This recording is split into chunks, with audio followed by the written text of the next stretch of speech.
Hello everyone, हजुरहरूलाई यस बिहा series च्यानलमा स्वागत छ। आज हामी त्यस्तो शासनको कुरा गर्न गइरहेको छौँ जुन नेपालमा विक्रम सम्वत 1903 सालदेखि विक्रम सम्वत 2007 सालसम्म 104 वर्ष चलेको थियो। हो, त्यो शासन थियो राणा शासन। जङ्गबहादुर राणा, बम बहादुर राणा, रणदीप सिंह कुँवर राणा, वीर शमशेर जङ्गबहादुर राणा, देव शमशेर जङ्गबहादुर राणा, चन्द्र शमशेर जङ्गबहादुर राणा, भीम शमशेर जङ्गबहादुर राणा, जुद्ध शमशेर जङ्गबहादुर राणा, पद्म शमशेर जङ्गबहादुर राणा र मोहन शमशेर जङ्गबहादुर राणाले श्री 3 वा प्रधानमन्त्री बनेर राज चलाएका थिए। अधिकांश वंशजहरूमा आफ्ना छोराहरूमा पद सर्दै जाने भए पनि राणा शासनमा राणा प्रधानमन्त्रीका भाइहरूमा पद सर्दै जाने नियम थियो, जसलाई एकनेट प्रथा पनि भनिन्छ। नेपालमा राणा शासनको सुरुवात कसरी भयो त? नेपालका तत्कालीन राजा रणबहादुर शाहलाई उनका आफ्नै भाइ शेरबहादुर शाहले सांगीतिक आक्रमण गर्दा राजा रणबहादुरको अङ्गरक्षकको रूपमा रहेको बालनरसिंह कुँवर पनि त्यही थिए र बालनरसिंह कुँवरले रणबहादुरको हत्यारा शेरबहादुरलाई त्यही थलोमा नै काटेर डाले। तर आफ्नै भाइ शेरबहादुरबाट सांघातिक आक्रमण भएको रणबहादुर शाहले अत्याधिक रक्तस्रावको कारण मृत्युवरण गर्नु पर्यो। यसै बेलादेखि नै चम्केका बालनरसिंह कुँवर भीमसेन थापाको कार्यकालसम्म सम्मानित पदमा कार्यरत थिए। बालनरसिंहका द्वितीय पत्नी गणेश कुमारीबाट 7 जना छोराहरू भए। ती 7 छोराहरूमध्ये जङ्गबहादुर नै जेठा छोरा थिए। अन्य भाइहरू क्रमशः बमबहादुर, बद्री नरसिंह, कृष्ण बहादुर, रणदीप सिंह, जगत शमशेर र धीर शमशेर थिए।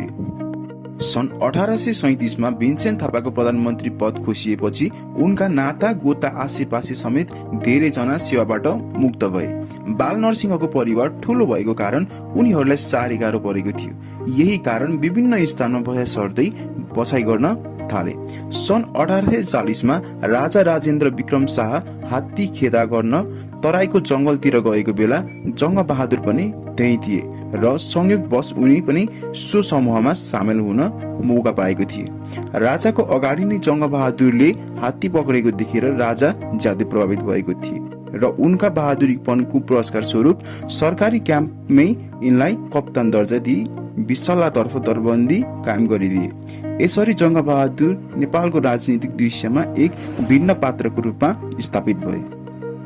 नेपालमा विक्रम सम्वत 1903 सालदेखि 2007 सालसम्म 104 वर्ष जङ्गबहादुर कुँवर र उनका सन्तानहरूले निरङ्कुश शाहनीय शासन सञ्चालन गरेको थिए। जङ्गबहादुर अत्यन्त साहसिक, महत्त्वाकांक्षी र चतुर खेलाडी भएकोले पुस्तौ पुस्तादेखि चल्दै आएको राजाको अधिकार आफ्नो हातमा लिन सफल भएको थिए। नेपालमा राणा शासनको उदय हुनुको मुख्य कारण थियो कम उमेरको व्यक्ति राजगद्दीमा बस्नुपर्ने अवस्थाको सिर्जना हुनु, राजनैतिक अस्थिरता र दरबारका भाइचाराहरू बीच गुटबन्दी हुनु, राजा राजेन्द्र विक्रम शाह कमजोर स्वभावको हुनु, जेठी रानीको मृत्यु, कान्छी रानी राज्य लक्ष्मी देवीको हातमा सम्पूर्ण अधिकार जानु, जङ्गबहादुर दरबारका विश्वासपात्र बन्नु लगायतका कारणले नेपालमा राणा शासनको उदय हुन पुगेको थियो। यो सँगै राणा शासनको उदय हुनुमा तत्कालीन कारणहरू पनि थिए। कान्छी रानीका प्रेमी गगन सिंह खवासको हत्यापछि रानी आक्रोशित भएर कोत हत्याकाण्ड घटाउनु र राजा राजेन्द्रको विश्वासपात्रको रूपमा उदाएका जङ्गबहादुर राणाको हत्या गर्ने राज्य लक्ष्मी देवीको योजना असफल हुनु तत्कालीन कारण थिए। विक्रम सम्वत 1903 असोज 2 गते बसन्तपुर दरबारको प्राङ्गणमा भएको घटनालाई नै कोत पर्व भनिन्छ। त्यस समयमा तत्कालीन राजा राजेन्द्र विक्रम शाह थिए भने तत्कालीन प्रधानमन्त्री फतेजङ्ग शाह थिए। कोत पर्वमा जम्मा 40 जनाको मृत्यु भएको थियो, जसमा पहिलो मारिनेमा अभिमान सिंह बस्नेत थिए। घटनाको प्रमुख कारण राजा राजेन्द्रको कान्छी रानी राज्य लक्ष्मीको विश्वासपात्र गगन सिंहको हत्या भएको र सो हत्यारा पत्ता लगाउने न्युमा भएको थियो। यस कोत पर्वमा जङ्गबहादुरले प्रधानमन्त्री लगायत उच्च पदस्थ व्यक्तिहरूको हत्या गराए। कोत पर्वमा थापाहरूको हत्या भएपछि जङ्गबहादुरको उदय भएको थियो, तर उनी पूर्ण शक्तिशाली भने भइसकेको थिएनन्। कोत हत्याकाण्डपछि देशको सम्पूर्ण सैन्य शक्ति उनको हातमा गएको थियो। यस बीचमा रानी राज्यलक्ष्मी देवीले जङ्गबहादुरलाई आफूले भनेको मानुस भन्नका लागि केही थप अधिकार पनि दिएकी थिइन्। रानी राज्यलक्ष्मीको इच्छा युवराज सुरेन्द्र र राजकुमार उपेन्द्रको हत्या गरेर आफ्नो छोरा रणेन्द्रलाई युवराज बनाउने थियो।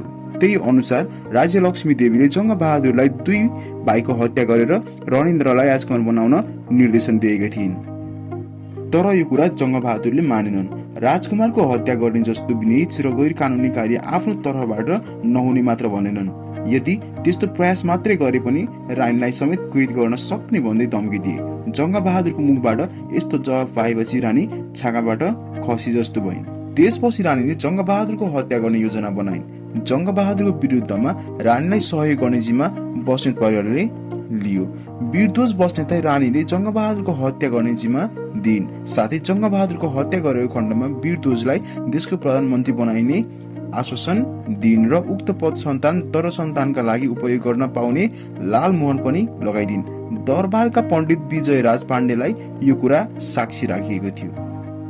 वीरध्वजले भण्डारखालमा एक भोजको आयोजना गर्ने र त्यस भोजमा खानामा विष राखेर जङ्गबहादुरको हत्या गर्ने योजना बनाए। साथै त्यस्तो अवस्थामा उनलाई विष खुवाउन नसकेमा गोली ठोकेर हत्या गर्ने निर्णय भयो।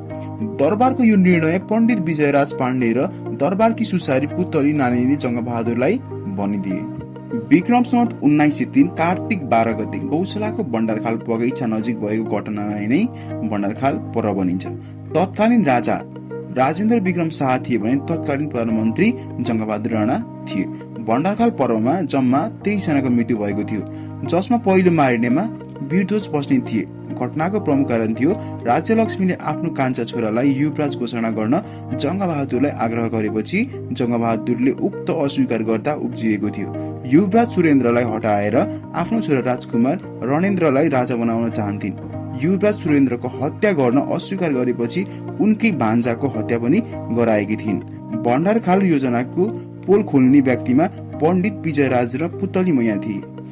धेरै बस्नेत मारिएकोले यसलाई बस्नेत पर्वको उपनामले पनि चिनिन्छ। यो कुरा थाहा भएपछि जङ्गबहादुरले आफ्नो भाइ भारतहरूलाई हात हतियारले सुसज्जित भएर बस्न आदेश दिए। जङ्गबहादुरले तयारी गरिरहेको बेलामा राजदरबारबाट भोजको लागि निम्तो आयो। आफ्नो साथमा 4 पल्टन सेना लिएर जङ्गबहादुर भण्डारखालतर्फ गए।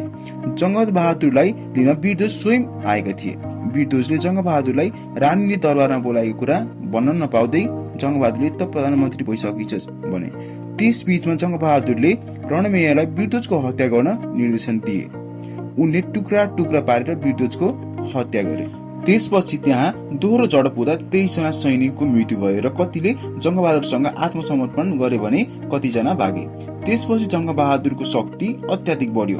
भण्डारखाल पर्वपछि जङ्गबहादुरलाई राजा राजेन्द्रले प्रधानमन्त्रीमा नियुक्त गरे। प्रधानमन्त्री भएपछि जङ्गबहादुरले भारतधारी सभा बोलाए। यो सभाले कोत र भण्डारखाल पर्व रानीको योजनामा भएको भन्दै दोषी ठहर गर्दै देश निकाला गर्ने निर्णय गरियो। विक्रम सम्वत 1903 मा 31 लाख नगद, 15,000 बराबरको जिन्सी र 600 सैनिक सहित राजा रानी र 2 भाइ छोरा सहित बनारस गए। रानीलाई देश निकाला गरेपछि जङ्गबहादुर जनशक्तिशाली भए। राजालाई जङ्गबहादुरले बारम्बार नेपाल आएर राजगद्दीमा बस्नको लागि पत्र पठाए, तर राजा राजेन्द्र मानेनन्। राजाले नमानेपछि जङ्गबहादुरले विक्रम सम्वत 1904 वैशाख 31 गते युवराज सुरेन्द्रलाई राजगद्दीमा राखेर राजेन्द्रलाई पदच्युत गरेको घोषणा गरे। जङ्गबहादुरले टुडी खेलमा भारतधारी सभा बोलाए। उक्त सभाले सुरेन्द्र विक्रम शाह नेपालको नयाँ राजा घोषणा गरियो। यसको बदला स्वरूप राजा सुरेन्द्रले जङ्गबहादुरलाई असीमित अधिकारहरू सुम्पिए। बनारसमा बसेको राजेन्द्र विक्रम शाहले जङ्गबहादुरसँग बदला लिनका लागि आफ्ना समर्थकहरूलाई जम्मा गरेर राजा राजेन्द्रले नेपालमै आई जङ्गबहादुरलाई मार्ने योजना बनाए। निर्वाचित भारतधार र श्री 5 राजेन्द्रको बीच भएको सरसल्लाह र योजनाको सूचना खड्गबहादुरद्वारा जङ्गबहादुरले प्राप्त गर्दथे। बनारसबाट प्रस्थान गरी शुक्ल नवमी अर्थात् रामनवमीको दिन दरबार प्रवेश गर्नेछु, तसर्थ कान्छा बडा महारानीलाई जसरी हुन्छ त्यही साइतमा नेपाल फर्काउने काम गर भनी जीवननाथ शर्मालाई राजेन्द्र विक्रमले पत्र लेखेको थिए, तर सफल भएन। जङ्गबहादुरलाई मार्न भनेर बनारसबाट आउँदै गरेको फौज र जङ्गबहादुरले काठमाडौँबाट पठाएको फौज बीच वीरगञ्ज नजिकै अलो भन्ने ठाउँमा भेट भयो, जसमा कनक सिंह र बमबहादुरको नेतृत्वमा जङ्गबहादुरले पठाएको थिए। त्यहाँ राजाको 100 समर्थक मारिए। यस घटनालाई अलो पर्व भनिन्छ। अलो पर्वपछि सन् 1847 मा भारतले र 1848 मा चीनले सुरेन्द्र विक्रम शाह नेपालको राजा भएको मान्यता दिए। त्यसपछि क्रमशः राजाबाट लाल मोहर प्राप्त गर्दै जङ्गबहादुर नेपालको शक्तिशाली शासक बने। यसरी नेपालमा निरङ्कुश जहानीय तानाशाही शासनको सुरुवात भयो। आउनुहोस् अब हेरौँ कुन राणा प्रधानमन्त्रीले कति समय शासन गरेर के कस्ता राम्रा तथा नराम्रा कामहरू गरे त्यसको बारेमा विशेष चर्चा गरौँ। नेपालमा राणा परिवारको पहिलो प्रधानमन्त्री हुन् जङ्गबहादुर राणा। जङ्गबहादुर राणाको जन्म विक्रम सम्वत 1874 मा गोर्खाको बोर्लाङमा भएको थियो।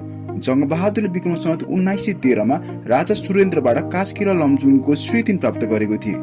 जङ्गबहादुरलाई राजा जस्तै लोभलाग्दो पद चाहिएकोले राजाबाट श्रीतिन पदवी हासिल गर्न सफल भए। यसपछि उनले प्रधानमन्त्री आफ्नो भाइ बमबहादुरलाई बनाए, तर जङ्गबहादुर श्रीतिन महाराज बनिरहे। जङ्गबहादुर राणा विक्रम सम्वत 1913 मा बेलायतको भ्रमणका लागि निस्किएको थिए। त्यसबेला उनले आफ्नो भाइ बमबहादुरलाई सत्ता सुम्पिएर भ्रमण निस्किएको थिए।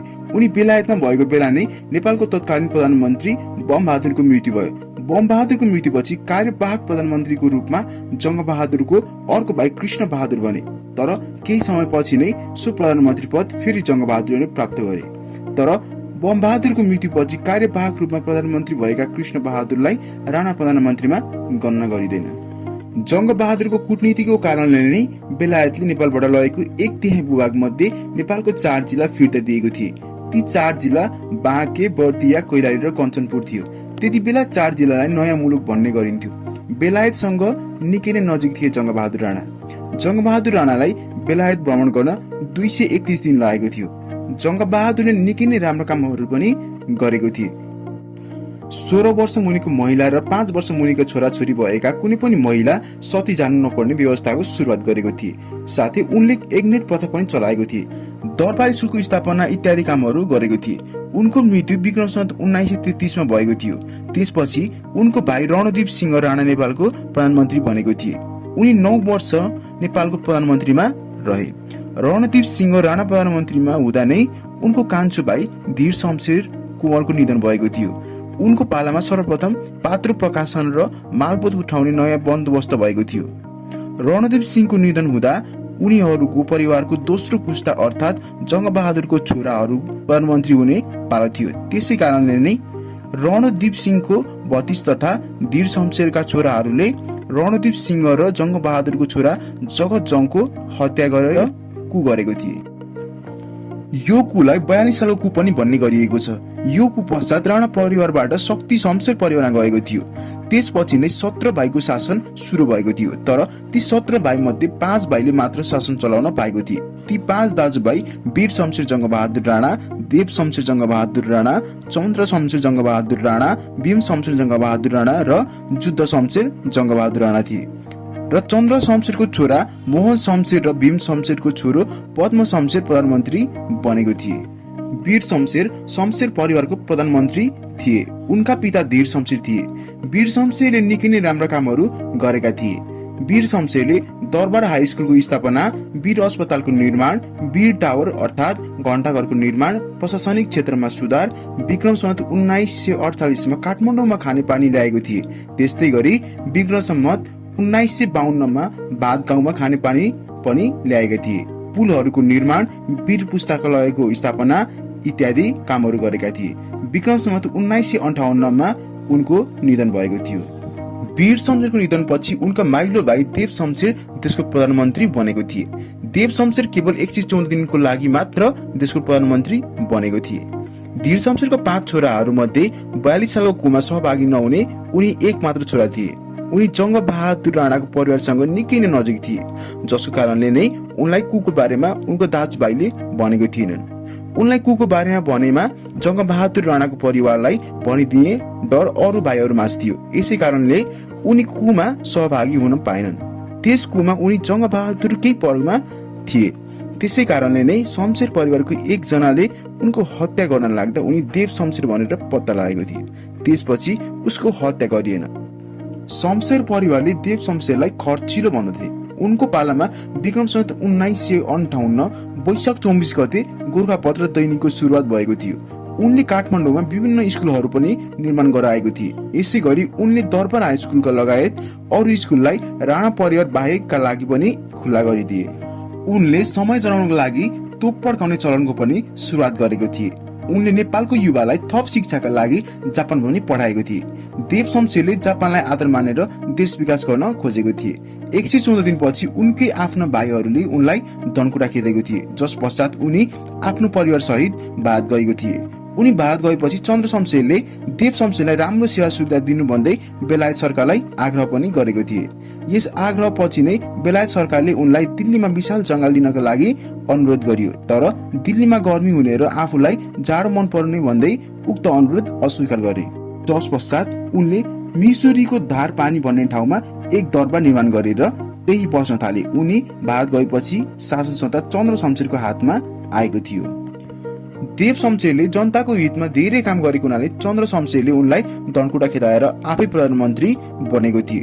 चन्द्र शमशेरले जनतालाई शिक्षा दिनु हुँदैन भन्ने सोच राख्थे। चन्द्र शमशेर पनि भ्रमणका लागि बेलायत गएको थिए।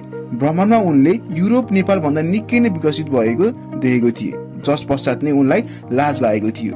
यसरी युरोपबाट लज्जित भएर नेपाल फर्केको चन्द्र शमशेर नेपाल आएर निकै राम्रा कामहरू गरेको थिए। पहिले देव शमशेरले दास प्रथा हटाउन खोज्दा नमानेको चन्द्र शमशेरले पछि आफैले दास प्रथा हटाएको थिए। यसै गरी उनले सती प्रथाको पनि अन्त्य गरेको थिए। चन्द्र शमशेरले देशकै प्रथम कलेज त्रिचन्द्र कलेजको पनि स्थापना गरेको थिए। चन्द्र शमशेरले देशको विभिन्न ठाउँमा धेरै अस्पतालहरूको पनि निर्माण गराएको थियो। उनकै पालामा रक्सोलदेखि अम्लेगञ्जसम्मको नेपालको पहिलो रेलवेको निर्माण पनि भएको थियो। चन्द्र शमशेरको पालामा नै पहिलो विश्वयुद्ध पनि भएको थियो, जसमा उनले बेलायतलाई समर्थन गरेका थिए। यस युद्धमा उनले सैनिक पनि पठाएको थिए। पछि युद्धको अन्त्य भएपछि बेलायतले नेपाललाई निकै नै सहयोग गरेको थियो भने विक्रम सम्वत 1980 मा नेपाल एक स्वतन्त्र देश हो भनेर मान्यता पनि दिएको थियो। यो सन्धिलाई राणा शासनको सबैभन्दा राम्रो कार्य मध्ये एक मानिन्छ। उनका शासनको अन्त्यतिर उनलाई ट्युबरक्लोसिस लागेको थियो, जस पश्चात उनी निकै नै व्यायाम गर्थे भने धेरै नै कम खान्थे। धेरै कम खाएर दुब्लाएपछि उनलाई फिस्टे महाराज पनि बन्न थालिएको हो। चन्द्र शमशेरले कुल 29 वर्ष राज गरेको थिए। त्यसपछि उनको निधन विक्रम सम्वत 1986 मा भएको थियो। त्यसपछि उनको भाइ भीम शमशेर प्रधानमन्त्री बनेको थिए। भीम शमशेर राणा शासक मध्येकी एक तानाशाह मान्ने गरिएको छ। तानाशाह भए पनि उनले धेरै राम्रा कामहरू गरेको थिए। शनिबारको दिन छुट्टी दिने चलन पनि उनले नै चलाएको थिए। बिहान 10 बजेदेखि बेलुका 5 बजेसम्म कार्यालय सञ्चालन गर्ने चलन पनि उनले नै सुरुवात गरेको थिए। यसै गरी उनले फाँसी दिने चलनको पनि अन्त्य गरेको थिए। उनले बागमती नदीमा कालो पुलको पनि निर्माण गराएको थिए। भीम शमशेरले केवल 3 वर्ष शासन चलाएको थिए। त्यसपछि उनको कान्छो भाइ जुद्ध शमशेर प्रधानमन्त्री बनेको थिए। जुद्ध शमशेरको पालामा नै नेपाल बैंक लिमिटेडको स्थापना भएको थियो। उनले एसएलसी परीक्षाको सुरुवात गराएको थिए। उनले नेपालमा बरुण यन्त्र पनि ल्याएको थिए। नेपालमा उद्योगको पिता मानिने जुद्ध शमशेरले विभिन्न उद्योगहरूको पनि निर्माण गराएको थिए, जसमा प्रमुख थियो विराटनगर जुट मिल। उनले विक्रम सम्वत 1989 देखि विक्रम सम्वत 2002 सम्म 13 वर्ष शासन चलाएको थिए। त्यस पश्चात उनले पद त्याग गरेर भारत लागेको थिए। उनले पद त्याग्नुको कारण थियो पद्म शमशेरलाई प्रधानमन्त्री बनाउनु। पद्म शमशेर भीम शमशेरको छोरो थिए। जुद्ध शमशेरले पद त्याग गरेपछि प्रधानमन्त्री पद्म शमशेर बनेको थिए। पद्म शमशेरले धेरै समयको लागि प्रधानमन्त्री हुन पाएनन्, जसको कारणले नै उनले उल्लेखनीय कामहरू भने गरेनन्। हुलाकी राजमार्गको निर्माण उनकै पालामा भएको थियो। त्यसै कारणले नै हाल पनि हुलाकी राजमार्गलाई पद्म रोड नामले चिनिन्छ। उनी केवल 3 वर्षसम्म मात्र प्रधानमन्त्री बनेको थिए। विक्रम सम्वत 2002 देखि विक्रम सम्वत 2005 सालसम्म प्रधानमन्त्री भएका पद्म शमशेरले पनि पद त्यागेका थिए। पद्म शमशेरले आफ्नो भाइ मोहन शमशेरलाई प्रधानमन्त्री बनाउन पद त्यागेको थिए। मोहन शमशेर चन्द्र शमशेरको छोरा थिए। मोहन शमशेरले आफ्नो कार्यकालमा त्यस्तो प्रभावकारी काम भने गरेनन्। मोहन शमशेरको शासनको पालामा नै राणा शासनको अन्त्य भएको थियो। राणा शासनको अन्त्य भएपछि पनि उनी केही समय प्रधानमन्त्री बनेको थिए, तर पछि उनीबाट पद खोसिएको थियो। आखिर कसरी भयो त राणा शासनको अन्त्य? विक्रम सम्वत 2007 सालको क्रान्ति 104 वर्ष राणा शासनको विरुद्धमा भएको थियो। उक्त क्रान्तिको नेतृत्व नेपाली कांग्रेसले गरेको थियो। नेपाली राष्ट्रिय कांग्रेसले विक्रम सम्वत 2005 साल माघ 12 र 13 गते कलकत्तामा पहिले अधिवेशन गरेको थियो। उक्त अधिवेशनले टंक प्रसाद आचार्यलाई सभापति र बीपी कोइरालालाई कार्यकारी सभापतिको रूपमा निर्वाचित गरेको थियो। नेपाली कांग्रेस र प्रजातान्त्रिक कांग्रेस बीच विक्रम सन् 2006 चैत्र 27 गते एकीकरण भई नेपाली कांग्रेसको स्थापना भएको थियो। नेपाली कांग्रेसले भारतको बैरगनियामा विक्रम सन् 2007 साल असोज 10 र 11 मा बसेको बैठकले 2007 साल कार्तिक 25 बाट सशस्त्र क्रान्ति सुरु गर्ने निर्णय गर्यो। राजा त्रिभुवन शिकार खेल्ने बाहनामा भारतीय दूतावासमा विक्रमसम्म 2007 साल कार्तिक 21 गते शरण लिन पुगेको थिए। मोहन शमशेरले ज्ञानेन्द्र शाहलाई विक्रम सन् 2007 साल कार्तिक 22 गते राजगद्दीमा राखे, तर अन्तर्राष्ट्रिय समुदायले राजा मान्न तयार भएनन्। राजा त्रिभुवन विक्रम सन् 2007 साल कार्तिक 25 गते भारतले पठाएको विशेष विमानद्वारा सपरिवार भारत प्रस्थान गरे। विक्रम सन् 2007 साल कार्तिक 23 गते ज्ञानेन्द्रको नाममा मुद्रा प्रकाशन पनि भएको थियो। विक्रम सन् 2007 साल फागुन 4 गते राजा त्रिभुवन स्वदेश फिर्ता भएका थिए। विक्रम सन् 2007 साल फागुन 7 गते नेपालमा पहिलो पटक राजा त्रिभुवनबाट प्रजातन्त्रको घोषणा भयो। यसरी 10 भाइको 104 वर्ष राणा शासनको पनि अन्त्य भएको थियो। आजको यस भिडियो हजुरहरूलाई कस्तो लाग्यो?